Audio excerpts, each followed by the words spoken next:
Previously on Mahoromatic. Look at that snow! Yeah, snow! Huh?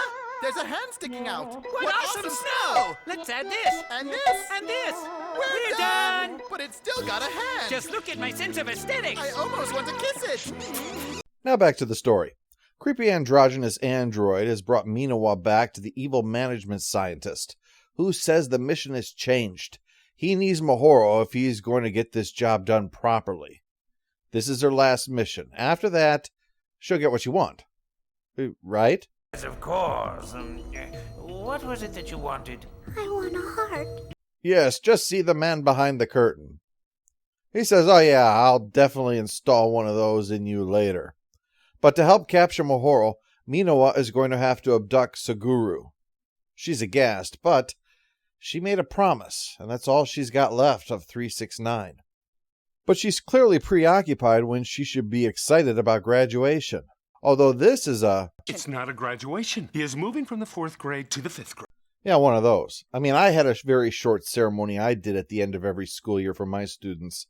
I would stand at the front of the class and I told them in a loud, clear voice, "It is with great pleasure that I announce that all of you are now someone else's problem." Some years I was even joking. After much antics and Miss Shikijo wedging Suguru between her boobs one last time, Hamaguchi asked Minawa to the movies tomorrow. But alas, she is busy with the whole betrayal thing. You know, there's a new biography of Quisling. I think you might like it. Sure, no idea who that is. Norwegian guy, World War II, traitor. The fact that I have to explain this kind of takes the edge off my flow. Well, Minawa may have had them fooled, but there's one who's never really trusted her, Slash. He goes after Dipshit, who's up in the tree, even catching the knife that's thrown at him. But he's not able to stop Minawa from grabbing Suguru and pulling a gun on him. All Mahoro hears is a gunshot and comes home to a house that has seen some shit. Slash comes staggering out, damaged himself, explaining that management used Minawa to take Suguru, and telling her she's the real target. But there's no choice. Suguru needs Mahoro. On the way, Suguru learns the truth about who his father was and why Mahoro came to work for him. But he either doesn't believe it or he doesn't care. Meanwhile, though, the scientist at management... If this goes as planned, I'll get my hands on the very machine that even Vespa says is the most powerful ever created! Ha ha! And animals will be bred and slaughtered. Suguru is trying to figure out a way out and tells Minawa to stop acting like she wants to do this, when clearly she does not want to betray Mahoro. Even when she says that from the beginning she was a spy, he doesn't accept that she would turn against Mahoro. Although...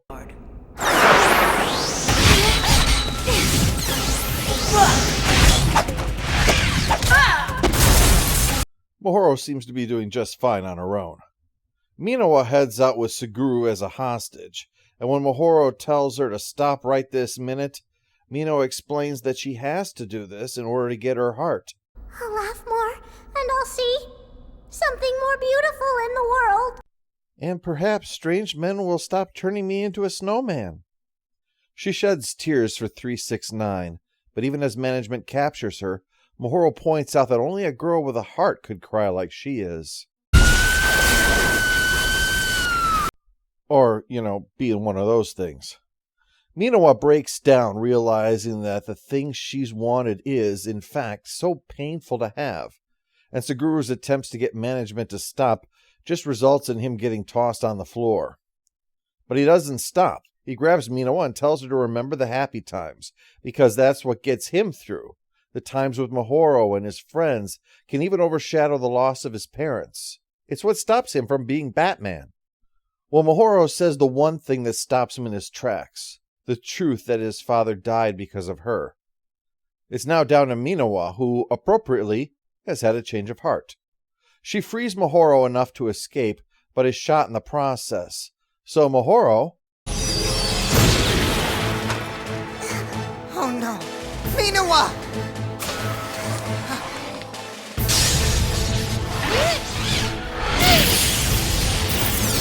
She's a little pissed off. But all of this has taken its toll, and instead of flying out, she's passed out and crashing. So Suguru jumps off to grab onto her, leading us into episode 11. Before they hit, Slash arrives to catch them, and he's brought a friend, Ryuga. He may not be sure about dirty magazines and gets confused by chocolates, but fighting killer robots? Oh, you're in my house now, bitch. Well, evil scientist is pissed and tells Feldrans that they're leaving. But when he learns that there's only room for one in the escape craft, he presumes that he's going to get it. Well, he's wrong. Feldrans is working for a different management scientist and is quite happy to kill his creator to take the one seat. Mahoro makes this a recurring trend, confessing what happened the day that she had to shoot Seguru's father. Except, Seguru says that he's always suspected something like that. He's not stupid, after all. Vesper comes to rescue them and apologizing for their "you had one job to do" moment when he was kidnapped and nearly killed, and that once she's sorted out, Mahoro wants to go back home to his house to resume being a maid. Although the place is going to need a lot more than just, a little bit of a feather duster to sort out after that battle. So it's a good thing that Minawa is pulling through. She apologizes for the whole stabbing you in the back thing. She explains that the reason the promise meant so much to her was that it was the closest thing that 369 had to a grave after she was destroyed. Having a heart would be the monument to someone who meant so much to her. No, you're crying. Green-haired guy says that after what was done to her, it's a wonder that Minawa is still alive, especially after all the abuse she's clearly suffered based on these X-rays. And her prospects are not good. Ryuga offers help from Saint, although they refuse at first to ask anything of them. His involvement in the affair already is enough to get them to finally accept some help, though. I mean, let's not have anyone die to avoid social embarrassment, all right? Before she goes, though, Mahoro arranges for all of them to go to a hot spring together. Even Miss Shikijo gets to come for Minawa's sake, presumably so she has something soft to land on when she inevitably trips. There's some time, though, for the trio of girls to reflect on Seguru being different after whatever's just happened, making him more manly, they say. Disappointing for them, considering that he got them the exact same bird keychain as thanks for the chocolates, meaning that he's still keeping them all in the friend zone. So they decide that, if they've lost, to at least be gracious about it, and arrange to have Seguru and Mahoro show up for a session in the tub just for the two of them. So here ends the loves and the dreams of 4 maidens' hearts! Yes, Seguru is the one who got away, both in the sense of not having him and also of his escaping from her psychotic clutches. I keep the sawed-off handcuff as a reminder of the one who got away. At the start, the idea of getting to wash his back like that first night sounds like fun. But when Mahoro disrobes, she looks in the mirror and it dawns on her that she's completely exposed, and she's uncomfortable with that. Unlike Miss Shikijo, who just happily whip around and declare, "I'm naked." But realizing her time's running out, Mahoro gets over it, and they snuggle together under the stars. Meanwhile... What if the two of them are doing you-know-what with each other now, even as we speak? Shockingly, that's Ren. Miss Shikijo is actually happily drunk right now. The discussion requires explaining what you-know-what actually is to Miniwa, who is shocked because all dirty thoughts are bad. It's followed up by Ren and Miss Shikijo bonding and the lording of their giant boobs over the others. This show is going out like it lived. Minawa's departure is bothering Hamaguchi, but at Mahoro's prompting, Minawa asks him to go to the movies with some of the free passes. I'm down for Ant-Man 3 if you got one, Minawa. All in all, this is a nice note to end the episode on. I don't want to die. Huh? I don't want to die.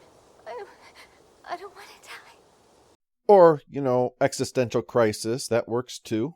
Episode 12 begins with the sight of an aircraft carrier, the USS Enterprise, which is appropriate because they intend to send it into space.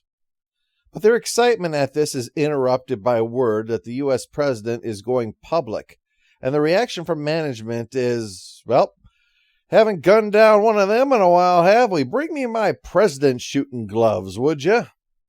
It operates like that Bill Hicks routine about who really runs the country, I'd play the clip for you, but the first thing I got of it when I was looking for it was by a Holocaust denier for his book on how the moon landing was faked. Suddenly, I didn't want to go any further down that road. So management opens a gateway and tosses the carrier through it to smash into the mothership of Saint. It breaks against the shields, probably it was expected, but I think this was more of a fuck you than anything else.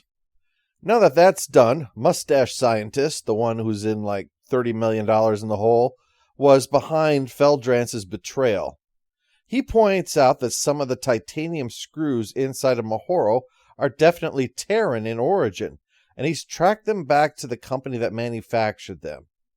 But the Big Cheese already knows about the company's connection to Saint, which is ominous, even for a guy who says everything ominously. If he was your barista and just said, "Here's your order," you would toss that expensive drink on the way out the door just in case it was poisoned. Elsewhere, Mahoro is having bad dreams about her experiences until she starts vomiting screws and bolts and things and wakes up calling for help, which doesn't come until she falls down the stairs. It hurts. It hurts. It hurts. It hurts. You're harshing my comedy show, Mahoro. What happened to the vacuum cleaner boob machine? Her reactions are complicated, like she's allowing her android nature to override everything for a moment just to escape the pain. Yet she seems very human when she leaves the house and finds Feldrantz talking shit at her about her near-death experience. Oh, and also, he's here to kill Suguru. That's a very odd attack, but totally expected for this series. He says what's responsible is shining darkness, a copy of the power inside her that couldn't be removed when she was decommissioned from Vesper. He then starts stroking her skin in a skeevy pervert kind of way, even by this show's standards, but the response to that is just great. The episode goes to commercial break, then returns to see the authorities out with police tape and all that kind of stuff, and there's this path of destruction that leads to... Oh, that hurt. Today I learned to keep my hands to myself. A representative of the authorities asks if management would not cause such public fuck-ups in the future. It's a little hard to convince people that a swath of destruction did not actually happen. Not impossible, though. They can accomplish a lot, considering word is the President of the United States was just fatally shot. A landmark event.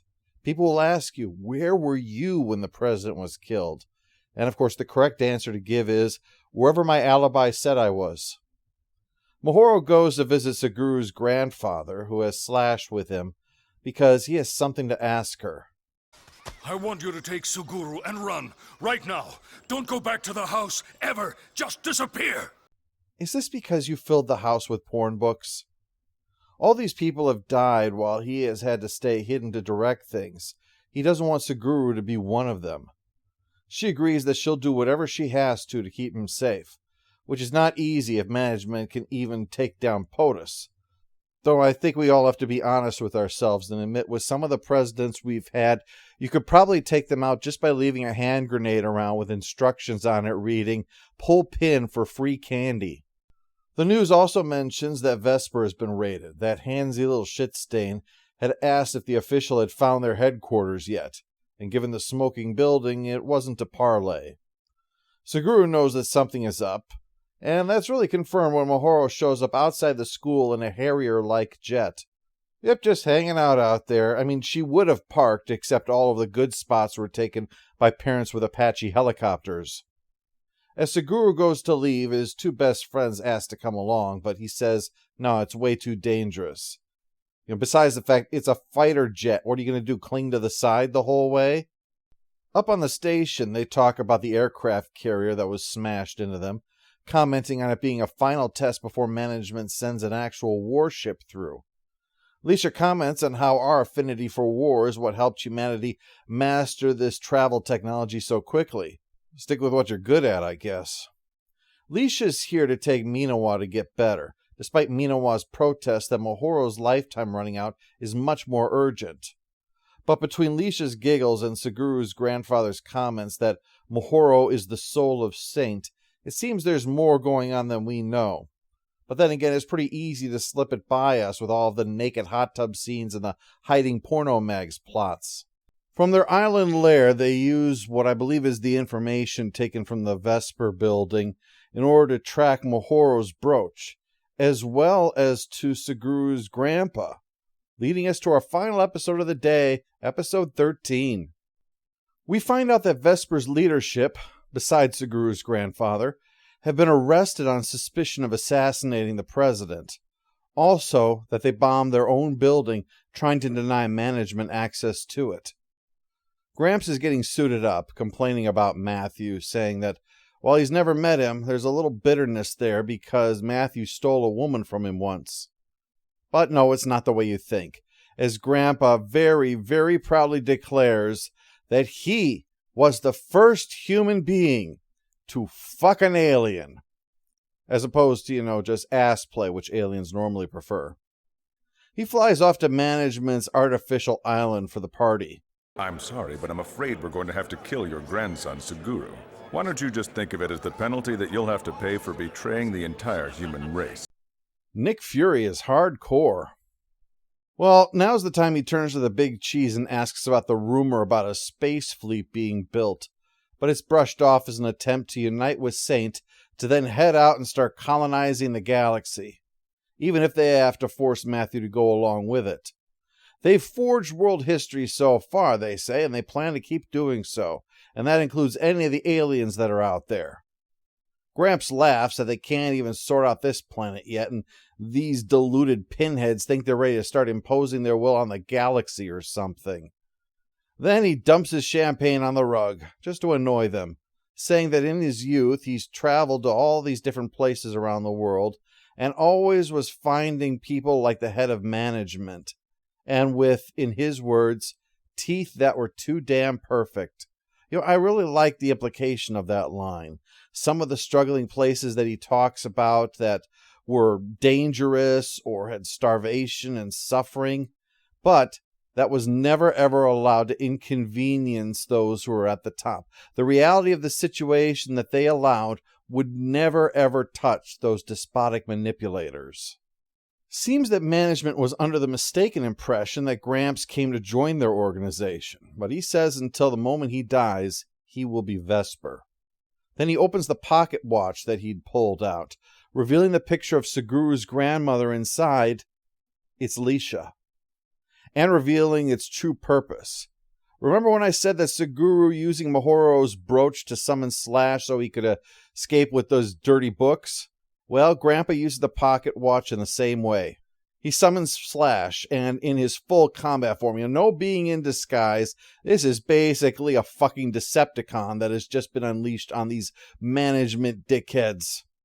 While Slash is demonstrating how he got his name, Mahoro's jet ran out of fuel and had to put down in the Yucatan. So, that's them sorted out at least. We know they've landed safely. Back at management, it's the aftermath of that whole fight, and everybody's down, but I'm afraid that includes Gramps.